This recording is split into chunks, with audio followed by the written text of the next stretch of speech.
morning, everybody. I take this opportunity and honor to introduce not just a global leader in pharmacy, but a truly exceptional human being. And it has been, I think, more than 30 years, sir, since I did my pharmacy. And then also Dr. Suresh was a global pharmacy leader, and we used to aspire to be his student. So I was telling sir when he came today that for me, it is a dream come true that Dr. Suresh steps his foot into Lloyd campus, and I'm sure it is a dream come true for all my faculty, my colleagues and my students, including our president sir, Mr. Herani. So thank you very much sir for coming. Dr. Suresh is the Pro-Chancellor of JSS Academy of Higher Education and Research, Mysuru, and Director of JSS Maha Vidyapeeth, which is a name that commands deep respect across the world of pharmaceutical sciences. With over 4 decades of illustrious leadership, Dr. Suresh has shaped pharmacy education and practice in India with unmatched dedication. He was the President of Pharmacy Council of India for 18 transformational years, and where he redefined the profession and paved the way for modern pharmacy practice, as we call it. Sir is celebrated as the pioneer of pharmacy practice movement in India. In fact, he is the visionary mind behind introducing postgraduate pharmacy practice programs and the PharmD program, which empowers pharmacists to serve society with greater clinical competence and global relevance. Sir's contribution extends far beyond the national boundaries. Through his roles with the Indian Pharmacopoeia Commission, the US Pharmacopoeia Commission, and the ACPE International Services Commission, USA, Sir has worked tirelessly to elevate global standards and strengthen the credibility of our profession.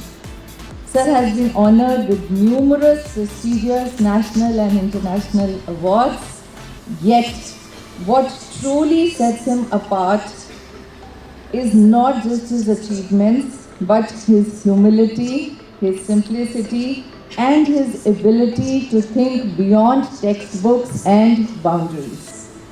Sir is a grounded leader, a visionary mentor, and a pharmacist at heart. He remains one of the finest examples of how greatness and grace can coexist. Ladies and gentlemen, esteemed faculty, and dear students, please join me in welcoming a global icon, a guiding light for our profession, and a wonderfully humble human being, Dr. Professor B. Suresh. Mr. Herani, the chairman of all the Lloyd institutions, my good friend and professional colleague, Dr. Vandana, all the pharmacy faculty colleagues who are gathered here, and last but not the least, my dear students. I use this word dear 3 times only for the students. I don't use it for any other big leader or whoever it is there, not even to my wife. I tell dear. Only 2 dears. But for students, there are always 3 dears.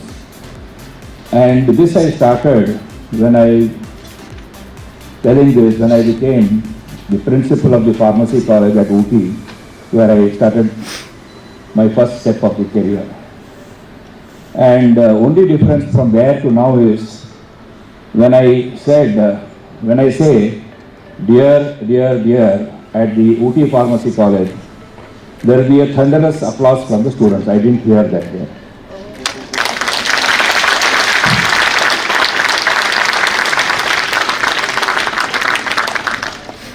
But that thunderous applause when I say dear to my students there will be heard in rest of India, but I can hear only in this auditorium. So this should be, this your applause when I say, dear, dear, dear, should be heard not only in your college or not in this thing, but the whole NCR and beyond, and reach even to the Delhi. Okay? So once again, my dear, dear, dear students.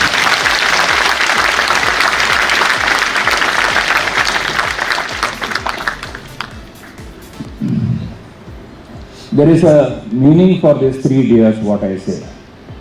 It's not that I just say this dear, dear, just as an emotional thing. First dear is that you are as dear or more dear to me than my job. Okay, we all have our jobs in life, but if there is a choice between the job I am doing and the students, I'll prefer you. So that is why that first dear is. Second is, dear is that you are dear to me as you are dear to my family.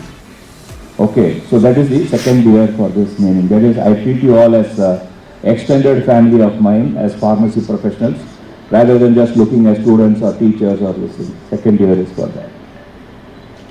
The third dear is, that is, you are as dear to me as my life. How I will cherish my life, that I should live and I should be healthy.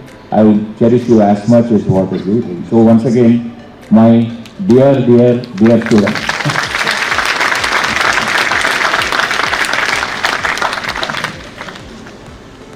So indeed, it's a great pleasure for me to be here on this campus. Of course, I have been interacting with Mr. Kherani for quite a few years. First, earlier I was the President of Pharmacy Council of India, then we had met, and informally we had met in a couple of places, and then we had been in touch. And of course with Dr. Vandana, I have been meeting in different professional meetings and organizations. So Lloyd is not new to me. I am familiar what it stands for, how it maintains quality, and how it is able to position itself with great respect in various disciplines, pharmacy, management, law, engineering, everywhere it has maintained its own respect and dignity. So congratulations to the leadership of this organization, and congratulations to all the faculty, director, whoever have made this what you call as a symbol that you feel proud to be associated with it. So congratulations to all of you for that. The talk says a leadership talk. I don't know what to say. Maybe I can tell some excerpts from my own life to you, so that I understand you are all pharmacy students here. So maybe I should tell you what and how I grew up to be where I am now in the 4 decades of my life. So you don't have to go through the 4 decades to learn that and become somebody or something in your life. Like you, I was a young student doing my pharmacy at Madras Medical College. And being a part of the medical college campus, pharmacy was considered as a relegated part. You always will get the dirty color classrooms and corridors for having your labs and this thing. You will never get a primary place to position yourself. So that itself was very, what you call as concerning. I will not use the word humiliating, but definitely concerning and anguishing for me, that what is this, why our pharmacy profession is like this, was the mindset I had. Then I went on to do my masters at Government College of Pharmacy. There it was little better because it was an independent college. So I had the mentorship of pharmacy professors and others, and a little bit of independent campus at Government College of Pharmacy, Bangalore. I did my masters. Then the usual dream, like many of you may be having a dream. I had a dream that I should go overseas and do my PhD in US, and then try to become a millionaire, a billionaire there, and live happily. That was my dream. So I said, by the time I get admission to my PhD program somewhere, I have to prepare for my GRE TOEFL. So I was looking for a job, and I got this job at UT to join as a lecturer. It was in 1982. So I said, okay, UT is a nice place, it's a hill resort. So you just spend a nice time in cool weather, prepare for your GRE TOEFL and take a few lectures, that's it, right? So I went there and joined as a lecturer. Within 3 months, there was a Pharmacy Council of India inspection, and the principal who's supposed to take care of it, he ran away from the campus. So I was trusted with the responsibility that there is a PCI inspection taking place, you please take care of it. So I managed it, and the inspection went on very well, and strong recommendations came, even with the increased seat. In those days, 82, it was a big deal. Then after that came the surprise to me. The management asked me, you take the charge as a principal of the college. It was a diploma college, of course, it was a diploma college. Principal at the age of 24, you can imagine. I was shocked, what are you talking? How can I be a principal? There are so many stalwarts in the field. They said, no, you take charge, nothing to worry, they told me. Then I told, but I am going to go to US, I am going to leave this job and go there.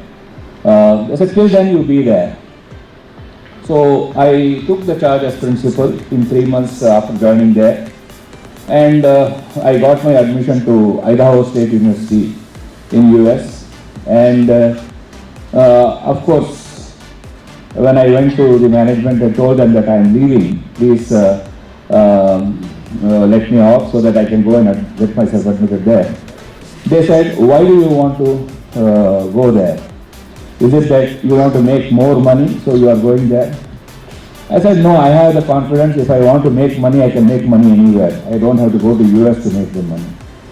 Then they said, do you feel the Indian education is not good and you will get good education or research facility only in US? I said, no, Indian education is as good as anywhere, so that is not the reason.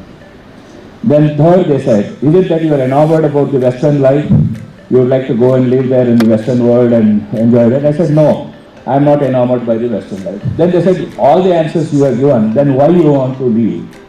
And you said that you wanted to improve the pharmacy profession and do something. So why don't you take this as an opportunity, and we'll give you full freedom to develop the pharmacy college. That was what they told me. Then as a young boy at 25 or 24 years, I said, oh, I was always complaining that pharmacy is not doing well. Here there is somebody telling me, why don't I create a model pharmacy college which everyone would like to emulate? So that is how the journey started.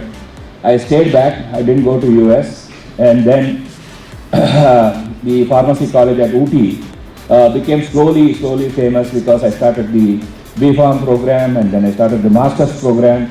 We were the first to introduce master's program in the state of Tamil Nadu other than the government medical college. And we introduced new disciplines like biotechnology and pharmaceutical analysis. These were all new. This was not a regular part of the M.Pharm programs in the country itself at that time. Nobody talked about such specializations. That was the journey. Then at that time, I felt there are some changes required in the pharmacy education. So whenever pharmacy inspectors used to come to me, I used to try to tell them, sir, we have to change this curriculum is old, we have to revise the curriculum, we have to do these things. They'll say, you are all young, you are very excited, but this will all happen so easily, you go away. Then I felt I should do something about it, and I got into the Pharmacy Council of India. So I went there as a member of the Pharmacy Council of India. There in the Pharmacy Council of India, I was trying to explain these things to the council members and the president and all of them there, that we have to change because the Western world is changing and we have to have something to do with that.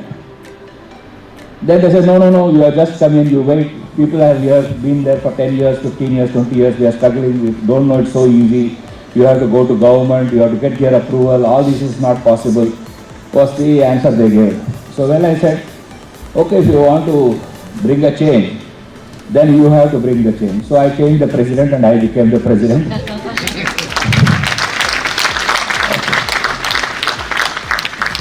And then I started bringing all these regulations, whatever regulations you are seeing, the B.Pharm regulation, the M.Pharm regulation, the pharmacy practice regulation, the PharmD regulations, all these things came in. And only with the regulation, the stability to the pharmacy profession, the notice by the government that there is a pharmacy profession that is going on, And all these things happened in that process. So why I am telling you this story is that we always wait for somebody else to bring about a change. Whether it is your college, whether it is your hostel, whether it is something else, it's very easy. You go there and say, hey, what is this? The hostel mess is not clean and the food is so bad and we can't do this. We complain. But why don't we be the first person to be that change? You go there and if your table is dirty and you clean the table and then sit down there, I think everybody else seeing you will be ashamed and they will try to be as clean as possible in the place. So that's what I am trying to tell. It's very easy for us to tell that, this is not happening, this is not there, that is not there. But if you want to change, you should start with yourself first and then you bring about the change, about your career or about whatever you would like to look at. So I think if you want to do something different in your life, you have to start with it. Don't tell, oh, AI is not there in syllabus, so how can I study? If it is syllabus, then only I will study. Or you can say, oh, regulatory is not very strong in syllabus, so how do I become a regulatory officer or whatever. So these are the simple excuses we can give for two things. One is not doing the work ourselves and blaming it on somebody else, telling that because of this I am not able to do it. And the second reason is because of your maybe individual not being able to give time or inefficiency, you just find a way to tell why you can't do it rather than finding the way to do it. I think this is a basic problem which we have in trying to grow and be successful. Now, if you are all young students, want to achieve a dream in your life, whatever that dream may be, the dream may be that you have to go overseas and do your PhD, or you want to do your masters, or you want to live there. So well, you have to make a beginning somewhere, right? So that beginning should start from you. Okay, what is the requirement for me to go to overseas? How do I reach there? What are the ways to achieve it? If you don't know how to do it, today you have the world of internet where you can access. Still, if you are not confident, there are definitely enough mentors in and around you. Only thing is you have to look out for them, reach out to them, and they'll be able to mentor you and take you to the dream to be realized. Or let us say your dream is to move towards an industry and be a regulatory officer or a R&D position or something else you are looking at it. Then you should know what that industry is looking at, how that industry is looking at that R&D position or regulatory position or technology position, whichever you are looking at, what is the current needs. And are you equipped to have those details?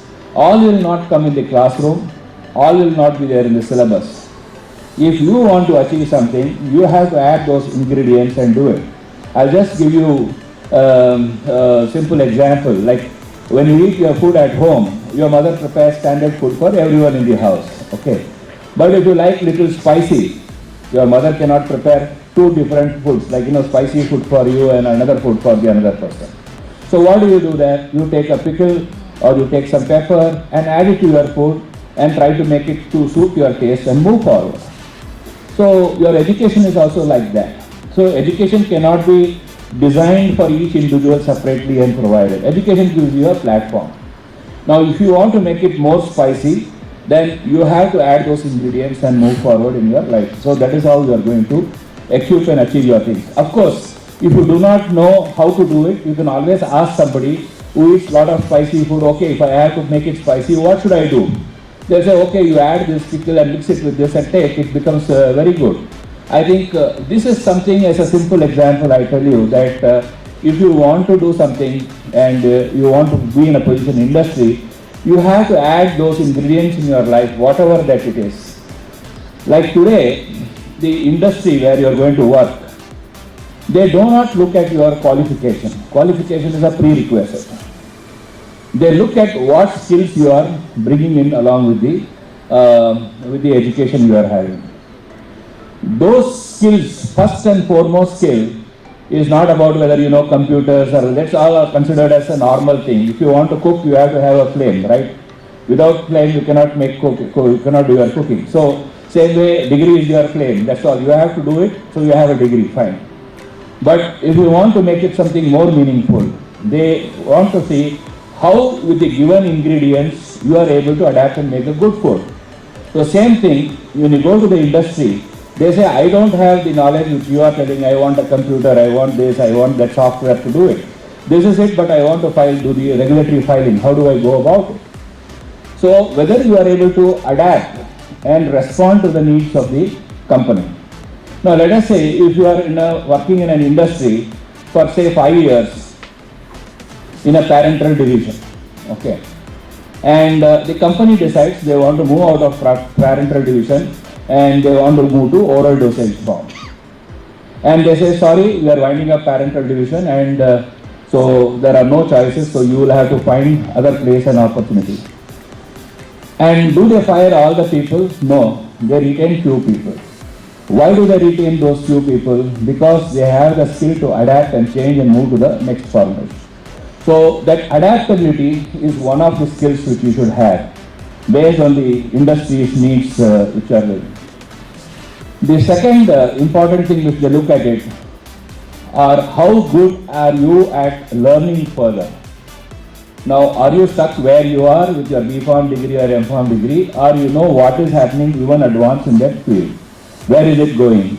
Now, I do not know how many of you know if you are doing any of you are doing Masters in Regulatory Affairs, if you are doing. The pharmacy, the DCGI website, yesterday I put for public opinion, the qualifications to be amended for the becoming a drug controller of India.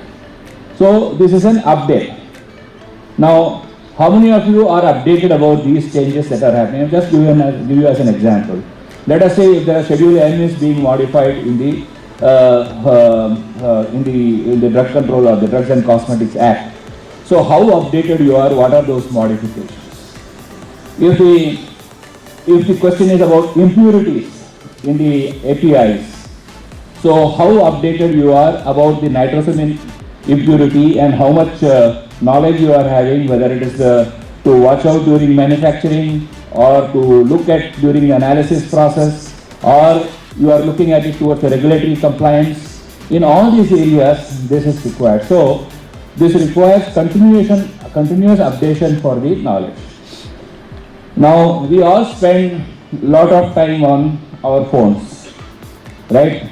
Most of the time you'll be watching social media. I also do a lot. I don't say I don't do it. Social media.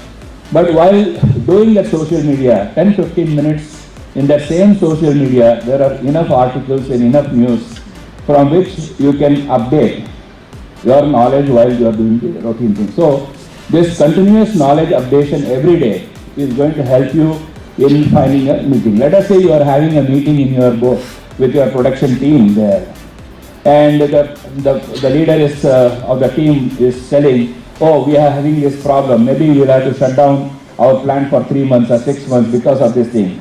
Suppose if you have read something, how some other company had solved this problem and you are able to make that suggestion there, you would be noticed and you will be successful, just like the management noticed how I successfully supported the PCI inspection way back as a young boy. So I think these instances are the differences which you can bring about in your thing. This is the second important thing which you have to do. That is your knowledge updation continuously. Knowledge updation means I am not talking of your degrees, qualifications and formal learning, training. That also is important. But beyond that, daily learning with your own tools which you have is possible to be done. And the third important thing which you should keep in mind is the network. You have to know who are the people in the field in which you are, who are the leaders. Now let us say if you are in regulatory, who are the top people in the regulatory field in the industry? You all go to conferences and meetings. We spend time in 3 areas. One is the registration. We go there and we are very particular. We should get our kit bag and this thing, we first try to get that registration. Then second we go and do is to spend time in the dining area. Food is there, so we have paid the registration fees, so we should eat the food. So we should not miss that. Then the third area is trying to go around in groups and taking some pictures, selfies to show that I have been here. But most important in that process is how many people did you meet? Did you identify yourself that I am so and so, I am working in this company, I am a regulatory associate or regulatory assistant, or I am a production assistant, I am a quality control assistant there. I have been here and you talk something, I want to learn something from you, sir. I understand you are with Pfizer, you are with Novartis. I want to know a little bit more. Then you look at you, who is this young guy who is asking me? Then he will keep that in mind. And by chance, if you have your card with him and you exchange it, he will keep it. And next time he needs a person in the regulatory department, he will remember, oh, that boy was very intelligent, that girl was very intelligent when she spoke to me, she is interested, why don't we call her? You share the card to the HR and tell, okay, try to get that guy and interview him. So this networking is very, very important. Even as a young person in those days, in 85, 86, when I used to go to the Indian Pharmaceutical Congress, I will make sure to go to all the exhibition stalls there, and all the chairmen of different companies will be standing there, be it Cadila, be it Associated Capsules and Zydus, which is there, Pfizer, they all would have their stalls there. So I'll go there, I'll see their name signage on the bag and say, I'll go and shake hands, I am so and so, I am a principal of the pharmacy college at Ooty. They say, oh, there is a college at Ooty, we didn't know. So then I exchange the card, I will have his card with me. Then I have about 40-50 cards by the time I finish the conference and come. And in those days there were no computers or no emails were there. So I used to write letters to all those 40-50 people and send them a letter that it was nice meeting you, this. So we register in their mind. Now after doing that, then whenever I had to place students like you in that company, I used to write a recommendation letter directly in the name of that person, that so and so is my student, he is very brilliant and this thing. So he remembers that I attended a conference and I exchanged card with him, I thanked him about his meeting, and then when I sent a recommendation, okay, if this guy is good, his student also should be good. So they got hired. And many of them reached very high positions because of this single networking. I think this is the third most important thing is when you go out to these conferences, you should meet people, not just be with your own few friends and go around. You have to meet people, you have to interact people, and there is no other bigger tool than networking. And particularly, let us say, if you are in regulatory field, unless you don't network with the regulatory officers, your files can get stuck forever. But if you are connected with one regulatory officer, okay, at least he or she will remember and say, okay, I know this guy, let's see what is the problem, let me solve it, and it will be able to be addressed. So this is a next important skill which you have to acquire. So I told you, adaptability, continuous learning, and networking. If you have these three things with you, nobody can stop you from your success. So, and all these things is possible that only if you have a goal or a dream in front of you. Now put your hands up and tell how many of you know exactly what you want to do with your life or career. How many of you really know that, okay, this is what is my end goal, I want to achieve this. So we all are looking back, is there somebody else? Then I will put up the hand. Okay. So the question is, if you keep looking at others to see what they are doing and then make your goal, you will be looking back only, you will look forward. So you have to have, today you go back and take a decision, whatever it is. And don't worry whether it is doable, not doable, but take a decision. That, okay, I want to become the vice president of Pfizer one day. That is your goal. Now how to reach that Pfizer's goal? That you start planning now. Then tell him how much time you would like to reach to become the vice president of Pfizer. So for that you should know what Pfizer is working, what are their main products in the market, how they are achieving it, which is their most important product, what is the market size of that product, and how and where it is reaching, how much profitability is there, who are the key people in the manufacturing or regulatory area who you should connect with, are they there on LinkedIn, then connect with them on LinkedIn, tell them I am very impressed by what you are doing, 4 times you write, then 5th time he will reach out to you and say, okay, fine, what do you want to do? You can say, I want you to mentor me, don't tell him I want to become vice president. Some people can accept that, but many people will not like it. So you say, I want to work with you, it's an honor to be associated with you. Like me, you should first get into the council, then remove the president, that's different. But if you don't get in only and tell I am going to remove you the president, then not let you inside only. Okay. So that is the way you have to plan. You have to have a goal for yourself. Okay, let me say I had a dream or I had a goal.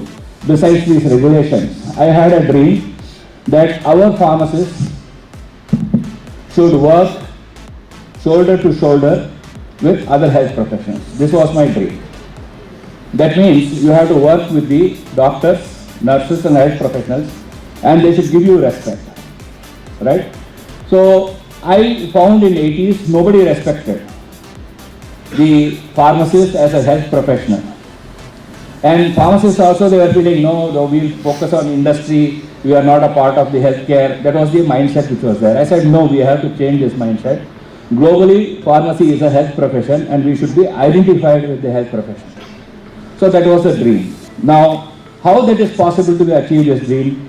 That means we should have clinically competent pharmacists. If we don't have clinically competent pharmacists, so how will they become equal to the doctor or stand shoulder to shoulder to the doctor and be able to talk in their language and explain to them? So then came the idea of PharmD. Now, can we create a clinically competent pharmacist, or should we change the syllabus of B.Pharm, M.Pharm, make it more clinical oriented? When this debate was there, we decided that our pharmacy graduates are doing very well in the industry. And Indian industry is growing very fast. And globally we are reaching to be number 3, number 1, we are trying to reach there. So why do we disrupt something which is already going on? So what we needed was to have another group of pharmacists who are clinically driven. And that's where the genesis of PharmD program came on the base of the Western world. Now, the PharmD program, when it was came into the thing, there was a lot of criticism, lot of challenges. And finally, when it did come, there were a lot of opposition. There were so many things were there in the process. But today, PharmD has reached this, what you call as age of being recognized.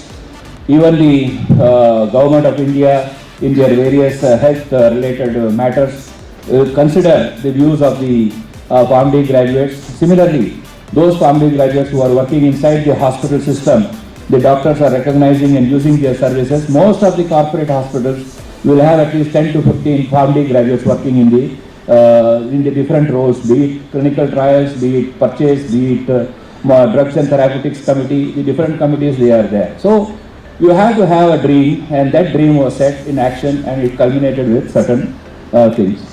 Now, another dream has come, which I shared with Vandana, which is there. How do we make our pharmacy graduates and postgraduates technologically competent? So that is where, when the boom of AI came in, so we started working again to see how AI can be integrated into the pharmacy curriculum and what level of education, what level of training is required for the pharmacy graduates to learn that. So what we did is we started working on that, and then we said there will be two types of courses. One, already the pharmacy graduates who are in advanced years, third year or PG or whatever it is, we can't start from the first year for training them. So for them we have to create a separate module. We created a 6-month module with which they can learn AI in pharmacy and try to adapt themselves to the latest trends that are happening. Another one was to see that how right from first year, AI gets integrated into the education and the pharmacy graduates try to pass out with that.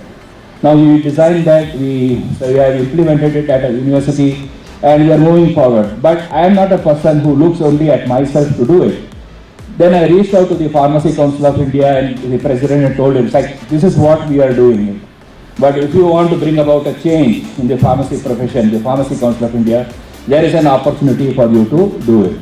So immediately they had a meeting at Mysore, we had discussion in the curriculum, and now they have integrated AI into the pharmacy curriculum, and they have put on the website also for comments and other things. It will invariably come out formally in the one form or the other, it will come out. But the thinking process has started. So what will happen is, the pharmacy graduates who pass out, they will not only be good in knowledge in the with their pharmacy subject, but they will be also be technologically on the same page or same plane where they can achieve. This is another dream. So every time you have to have a vision or a dream or a goal to move forward.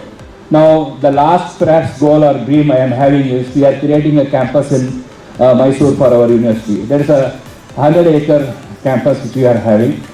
There right now, construction of 25 lakh square feet of building is in progress.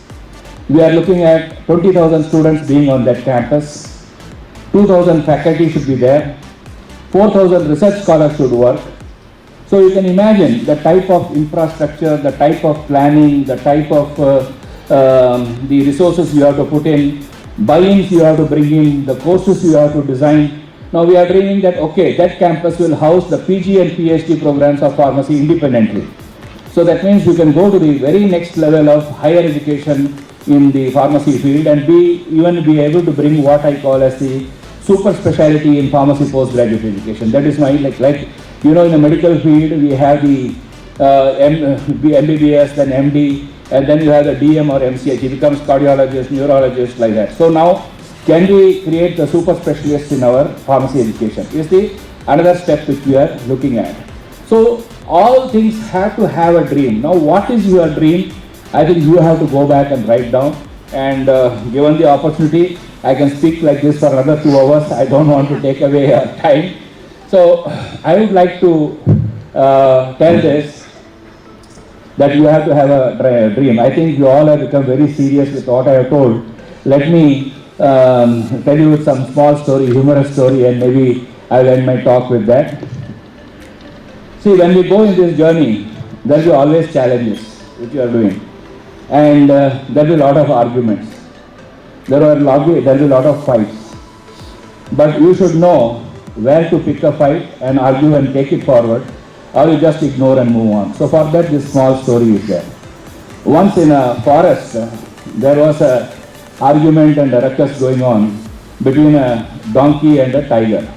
Okay, they were fighting, and they were making so much noise in the forest that all the animals had to go and complain to the lion that these two animals are creating so much problem, disturbing the peace in the forest. So the lion commanded them and told them, you come here, tell me what is the problem. So the donkey went up immediately and started telling to the lion, oh king, you are the greatest of this world, you are the king of the forest, you are so wise, you are so this, that, and started flattering and pleasing and trying to impress the lion. The lion calmly listened and to the donkey's flattery and then said, okay, let's come to the issue, what is it? He said, no king, see this tiger, he is not agreeing with me. He said, what is the issue, what is he not agreeing with you? He said, the donkey said, see, I am telling, the grass is blue in color. And the tiger is telling it is green in color. You tell me, king, is it not blue color? The grass is not blue color? The lion thought for a moment and said, no, the grass is blue color only. There is no problem in that. You are right. And he told to the tiger that you have created this problem. You know, grass is blue color. So I am banishing you from this forest. And you cannot be here for another 2 years. You have to go to another forest and find your place to live. The tiger felt very upset. He told after the donkey left, he told the king, the lion, like, why did you give me this punishment? Don't you know the grass is green? You are a king. You can't even know that. The lion said, yes, I know it is green in color. Then why did you do this thing to me? I didn't punish you because the grass is green or blue. I am punishing you because you are arguing with an ass.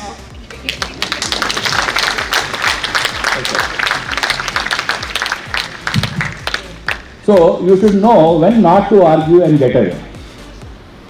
So you go on arguing on a point which the person is never going to listen to you, and then what will be the use of things? So you will get demoralized, you leave your job, you leave your position, and then walk away and go on complaining your life. So you should know, oh, you're selling grass is green. No, not only is green, every place it is green, red, yellow, everything. Whatever you say, I accept and go away from there. Then you know what has to be done in life, you have to move forward with that. Your goal should be clear to you. Don't waste your time in arguments and trying to convince other person what is right or wrong. You can always mention, no, this is wrong, but if he is not willing to listen, no point going on telling him again and again that you do this, you do this. I don't think he is going to change his mind because he has come with a fixed mind that he has to argue with you. So don't give him an opportunity. So with this, I would like to wish you all the very best, my dear young students. And to the faculty, I think it's our moral responsibility to inspire the students. I think that's very important. See, today, myself or anywhere we are there, we are inspired by the teachers or other mentors we had in the field. So we are able to stand where we are today. But I find there is a lack of inspirational people now in the education system. There is no person which student would like to emulate. Like we used to have in our studies, okay, pharmacology is Dr. Dandia, you should be like Dandia. Chemistry, you should be like Harkishan Singh. Pharmaceutics, you should be like Professor Balla or Lalla. So like this, we used to have people who used to try to be emulate, or we have to go and be something like them. I think these type of people, if you have to search around in the education system, I can hardly come out with 10, 12 names who are known for what they are. I mean, there may be principals, there may be deans or whatever it is, but that is a positional identity. It is not an identity of what you stand for, what you are good at. Even if, okay, you are a principal and if you are and administratively are very strong, at least you should be known for your administration. So I think that should be, that you should be able to inspire. Your teachers should respect you. Your own colleagues should be inspired by you. The students should be inspired by you. Without that, if you are just going to do our job, okay, maybe you feel you are not getting what you want, but that should not be the reason for not being able to inspire the students or give them what they deserve. I think that is very important. Your job is different. Your responsibility to the students is different. When you are talking to the responsibility to the student, it's an emotional connect. And that emotional connect cannot be stopped for whatever little differences or different views is there. Sometimes you may not like the HOD, you say, okay, as long as this HOD is there, I will not do this. Now, that is not the way to look at things. The things is, administrative positions, these leadership positions keep changing and they are not going to be same. But who loses the time? You are losing the time of 2 years or 3 years or 5 years where you decided not to do something. I think you have to get out of that mindset. Young teachers particularly, you should look at life at different perspective. One is what you want to also achieve in your life. Whether you want to bring the change in the pharmacy education, you want to bring a change in the Pharmacy Council of India, you have to get in. Don't wait for somebody else to come and do it. Because if you think that I am not capable, I cannot do it, somebody else has to do it, then keep waiting, that's all. So you have to bring a change, you have to get in and try to work there. So I try to tell to the teachers, my colleagues who are there in the field, that our responsibility to the students is very huge. We should inspire them, guide them and mentor them. And with this, I thank Tarani Saab and Vandana ji for inviting me and being with you all this morning. I am so happy to be here. My best wishes for the institution, best wishes to all my colleagues, and my very, very best wishes to the dear students. Thank you very much.